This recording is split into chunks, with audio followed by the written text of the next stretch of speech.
a two-possession game. Pistons throw it out of bounds. Violation and 9.7 left. Oh boy, here we go. Sell the team, they're saying. The unknown comic. Most people want us to sell the team, and I'm kind of inclined to agree and get a new head coach and maybe start from the ground up. Kept fouling and losing the ball. The whole crowd just sell the team, sell the team, sell the team. Christmas has ended, marking the conclusion of the holidays, and the last time the Detroit Pistons have won a basketball game was October 28th, before Halloween. The Pistons are on pace to have the worst record that an NBA team has ever acquired, not to mention they're about to break the record for the longest losing streak in NBA history, so no matter what Cade Cunningham says, yeah, we're not 2-26 bad. They are 2-26 bad. So while I guess they could still technically go 55-27, I think that might be out of the picture. And imagine the poor Pistons fans and what they're going through right now. It may feel like they have no hope, but that just might not be the case. While obviously looking at the record, you might feel like the team is lost, but if you look a little deeper into the roster itself, you'll begin to see a bunch of positives that all point towards a good future for this team. First of all, and most obviously, being a horrendous team leads to a high draft pick. And don't worry, they'll definitely have their draft pick next year. There's a chance it could go to New York if the pick is outside the top 18, but with the Pistons' current record, that's not happening. And regarding the players, the Pistons are in the top 5 of youngest teams in the league, so they do have room to develop. But let's dive into the main players specifically. And I'm not going to talk about the guys over 30. Even though Bojan Bogdanovic is averaging 20 points a game, he's also 34 years old, and I don't think he'll be on this roster much longer. Anyways, starting out strong, we've got likely the future of the franchise, former first overall pick, Cade Cunningham. First, I want you to take a look at the stat by The Ringer. Cade Cunningham is on track to become the 13th player in NBA history to average 18 or more points, along with 5 rebounds and 5 assists through his first 3 seasons. Well, yeah, that's kind of an odd statistic that's pretty specific. Let's just look at the company Cade is regarded with. All players with all-star appearances, most of which are or will be Hall of Famers. Only recently was Cade top 3 in the Rookie of the Year race, and was highly touted as one of the players with the most potential in the entire league. Has he lived up to all the hype he was given? Not really, but I wouldn't say that's 100% his fault. Last year's injury that kind of sidelined him for the entire year didn't really help very much, but he's still a phenomenal young talent with so much room to grow. His explosiveness and athleticism is there and is on full display every single night, not to mention his 6'7" stature as a point guard with elite court awareness. In fact, Cade Cunningham is the youngest player in the league to average over 7 assists per game, and being top 10 in the entire league in that category. But he does have some issues regarding taking care of the ball, being second in the entire league in turnovers, as well as having problems shooting the ball efficiently. Coming out of college, Cade was a 40% three-point shooter and was hyped up to be a pretty solid scorer from behind the arc. But sadly, over the past couple years, Cade Cunningham has been hovering around the 30% mark for his three-point shooting, but he still has the green light to chuck him up, which tells me he has the ability to make threes at a high clip. He just needs to find that ability. Also, he just dropped 41 points shooting 75% from 3 and 71% from the field. And despite them losing that game, if you watched it to the end, you can see Cade was getting buckets at will and the defense putting all the pressure onto him because they knew he was dangerous. I'm telling you, this guy can be efficient.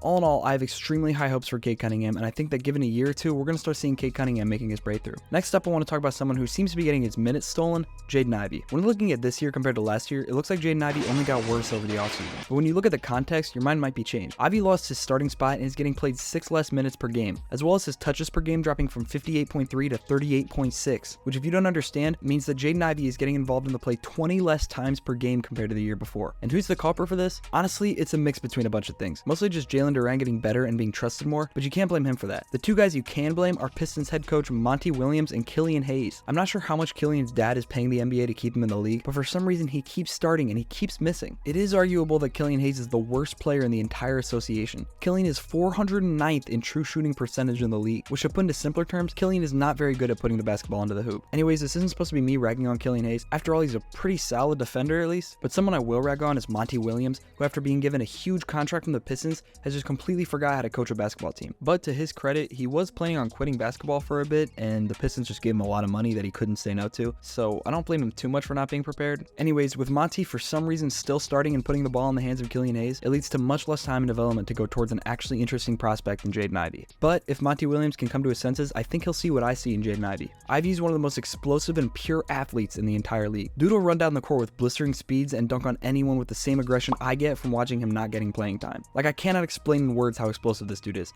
People were comparing this guy to John Morant, Dwayne Wade, and my favorite comparison, a much better version of Josh Richardson. He's also phenomenal at collapsing the defense on him where he can kick the ball out to a perimeter shooter. While his shooting and sometimes his ability to keep the ball safe could use some work, the pure athleticism and dog in him makes me believe given more time to develop and more opportunities, Ivey could be a great complementary two-guard to Cade for the future. Here's a fun stat. Out of players who play 20 or more minutes per game, there are only 2 players who are top 10 in offensive and rebound percentage, aka the percentage of missed shots a player rebounded while he's on the floor. The first 2 of these players is 4-time All-NBA member, 6-time All-Defensive Team member, 3-time All-Star, and 3-time Defensive Player of the Year, Rudy Gobert. The second player is a 20-year-old sophomore center for the Pistons, Jalen Duren. Despite not being old enough to drink alcohol, Jalen Duren is already making a name for himself as one of the most dominant interior players in the game. Offensively, Jalen Duren is crazy inside the paint. For players that average over 8 shot attempts per game, Jalen Duren is third in the entire league in field goal percentage. And if we up that to 9 shot attempts per game, Jalen Duren is number 1 in the entire league. These numbers are destined to change though, considering he's been out for a reasonable amount of time with an injury. But I still think he can consistently keep these numbers up. And despite being 6'11", Jalen Duren is able to use his explosiveness and finesse to finish around the rim at an extremely efficient rate. And it's not like he's going to need to be fed the ball to make an offensive impact. Along with his crazy offensive rebound percentage, Jalen Duren is also 4th in the league in screen assists per game, right behind some highly praised centers in Anthony Davis, Domantas Sabonis, and Nikola Jokic. His offensive ceiling is pretty high, but I'd argue he's got even more upside regarding his defensive ability. Just watching these clips, you can see how his quick thinking and fast movements create a wall around the basket that's almost impossible to penetrate for anyone. And all this dominance is being carried out by someone who isn't even old enough to become an Uber driver. And this whole age thing isn't even exclusive to Jalen. Both the previous two guys talked about are also extremely young, with Jaden Ivey being 21 and Cade Cunningham being 22. This little age trend is also followed by the next guy we're going to talk about, who is one of my favorite rookies and is also a defensive monster, Ausar Thompson. The 5th overall pick in this year's draft has been off to a great first season, especially when it comes to the things you don't really see in the box score.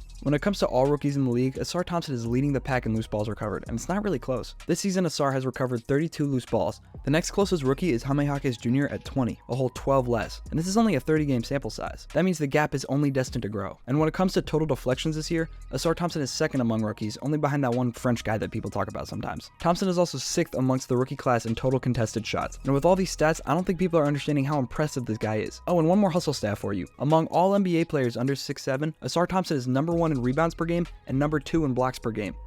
As a rookie, that's the whole league, not just rookies. This guy is the embodiment of hustle and grit. Traits to line up with what the Pistons used to be known for. While Ausar shows some flaws in his game, especially in his jump shot that could definitely use some work, he shows all the flashes of a seasoned defensive veteran and a healthy body of a 20-year-old. He's literally a coach's and a spectator's dream. With all that being said, he's just a fun guy to watch play basketball. Not that often do you find a guy with this much heart on the court anymore. He's a gem. There's so many more guys I could talk about, like that one 6'8" guy who had to have an entire NBA arena hold him back because he tried to fight LeBron, or the one 34-year-old who for some reason averages 20 a game and is honestly just a bucket, though I feel like he should get a contract bonus for babysitting considering he has to take care of such a young team. There's also other young guys like Marvin Bagley and James Wiseman, who are not living up to the hype that they once had, but could still show flashes of what they were once thought to become. Overall, the main 4 guys I just talked about are who I think are going to end up being the future of this team, and will hopefully sooner than later turn this team around, because I cannot imagine being a Pistons fan watching this franchise being burnt to the ground by Killian Hayes and Monty Williams.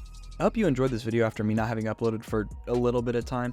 I'm planning on being back for real now, and if you made it this far, it shows me that you want more of these videos, and if you are hearing this right now, let me know in the comments. I wish you a farewell, and good luck to the Detroit Pistons.